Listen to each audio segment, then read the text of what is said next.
Last month, two of the most powerful artificial intelligence companies on earth picked up the phone and you will ask, who did they call? They did not call the senators. They did not call the presidents. They did not call the laureate prize winners. They didn't even call another IT engineer to help them develop the next model. They called a pastor. And when I tell you who else was in the room, you would begin to wonder where this episode is going to. There was rabbi, they had Buddhist, they had scholars, ancient Greek, Orthodox, bishops, and you name the rest of the global faith community. And two things can actually come to your mind at the same time. You can want to feel a chill. And if you understand why I am showing you this, you're going to feel something even more dangerously uncomfortable. You're going to feel summoned. And the question is, what was this all about? So you're welcome to the Clarity Mandate, and I am Dr. Vivian Atud, and I've spent over 20 years as an economist. I have been so blessed over the years to work as an advisor to governments, to continental organizations, advising them on strategy, including the African Union, global institutions, academia, private sector, and I have been blessed to sit in some rooms where systems are designed, whether you talk about economic systems, whether you talk about business systems, policy systems. I have been blessed to be in those kind of rooms in the past. And I have spent most of my time inside another community, and most people who know me know that, and that is the faith community. I've spent most of my life in church. So I want to be precise with you today because almost no one is asking this question with clarity when it comes to AI. And you look at the most important conversations around artificial intelligence, they are no longer happening in labs. They're happening even in the sanctuary. They're happening in the sanctuary. And most people of faith, the average Joe that goes to church doesn't really know how AI relates to faith. I mean, they've just been handed a seat in the most consequential rooms. If you think about these leaders that were invited by Anthropic and OpenAI last month, talking about the most consequential technology of our lifetime. So in the next few minutes, I'm going to show you what happened, why it's a trap in my view, not just an invitation, and exactly the framework that you can begin to look at if you want to decide how AI is going to relate to faith in your community. So here's the fact. The fact is that last month, this is documented in May of 2026, and in New York City, Anthropic and OpenAI, two companies that are designing the systems that will begin to be between you and your doctor, between you and your banker, between your child and your child's education. They convened what was called the first ever Faith AI Covenant Roundtable. They put it, and guess who was in the room? You had Christians in the room, you had Buddhists in the room, you had Baha'i community, you had Greek Orthodox people in the room. And what was the goal of this meeting? And the goal of this meeting was to begin to build a set of moral principles that these companies could actually agree to live and to work by. And guess what? Days later, after this first AI Covenant Summit, as they put it, on the other side of the world in Europe, something happened. Faith leaders also gathered again. And this time they were gathering in Athens, in Greece, on what was called the Summit on AI Ethics. And in the very city that gave birth to democracy, in the very city that is the marketplace of global ideas in Greece. And here is the detail that stopped me cold. Anthropic brought in Christian leaders in a private 2-day summit. Do you know what they asked them? Do you know what they asked your pastors? Do you know what they asked your leaders? And they asked them, how should our AI respond to a person who is grieving? How should it respond to someone at risk of harming themselves? Those were the questions that this 2-day summit was asking. And what should AI believe about itself, about its own existence? These are the questions that were put by Anthropic and OpenAI to your pastors and your faith leaders. And I want that to sit with you for a moment.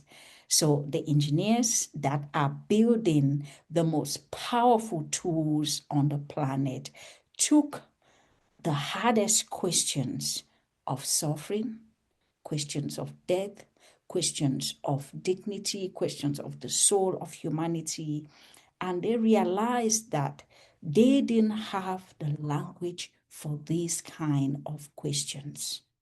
So they went looking for people who have been dealing with these for centuries. I mean, the church has always dealt with issues of grief and death for thousands and thousands of years.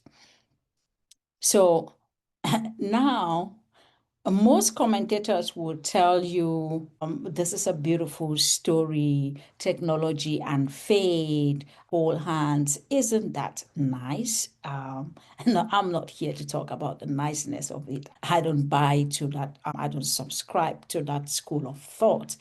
I'm here to tell you that it is a test. This is a test, and right now, most of our faith community is feeling it. You are feeling it.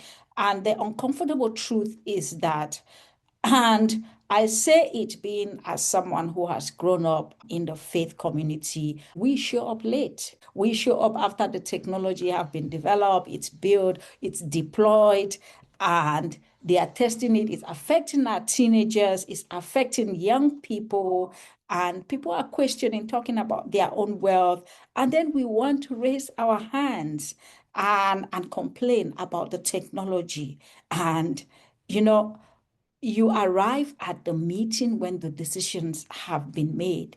And and let me give you a principle that I mean it governs most of the things that I do. And I want you to write it down. And you cannot critique a blueprint that you refuse to help draw. I mean, when things like this are happening, the faith community needs to sit down and make a statement about this kind of technology that is going to be consequential for the whole world. So when you arrive after the building is finished, you don't get to redesign it. You get to complain about the doors, the kitchen, whatever you want to do. That's not influence. That's not influence. That's noise. That's noise. And the world has more than enough religious noise that is not really required at this point in time. So the danger here when it comes to AI is not that artificial intelligence has no ethics. The danger is that the people who carry humanity's deepest moral wisdom keep arriving at things like this unprepared, uncredentialed, without a framework. And so you get thanked for being there. You get thanked for being part of it. You get photographed for the headlines and all the things. But guess what? You were not there when the system was being designed. And you just like a rubber stamper as part of the system. So here is the framework that I am looking at, and I call it the three tables, because in any system of power, there are only ever three tables you can sit on, and most people don't even know which one they are at. Table one, the commentary table. This is where you react. Things have been done and you react. The product is live and you're talking about it. Or you are on table two, the compliance table. This table is set. You are invited to check boxes and make sure that everything is working okay. And we comply here and we comply there. And table three, which is the most consequential table, the architecture table. And this is where the blueprint is drawn. This is where someone says, before we build a single line of code, what do we believe in? What do we believe in? What is the human being? What is dignity? What are we talking about? Our children, everything that the Christian hold fast. We cannot come at the end, whether at the commentary table or at the compliance table, trying to make inputs, they are not going to be super consequential. So, and that's what I look at the whole thing that happened in New York City last week, and the Athens roundtable that happened also out there. For me, this is just an invitation either to sit at table one or table two, commentary, or looking at the checkbox if you want to become more gracious. And that's the difference between people, a community that actually makes an impact on things that are being developed, and a community that is just a consumer. And I believe the faith community in this case remained a consumer, or they're sitting on table two, which is just doing the checkbox. So now let me speak for a moment specifically through the lens of faith. And I would try to be clear that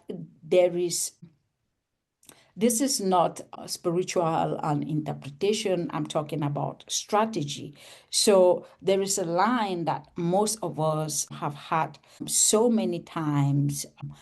I mean, we hear this line all the time. Jesus says, you are the salt of the earth. You are the light of the world.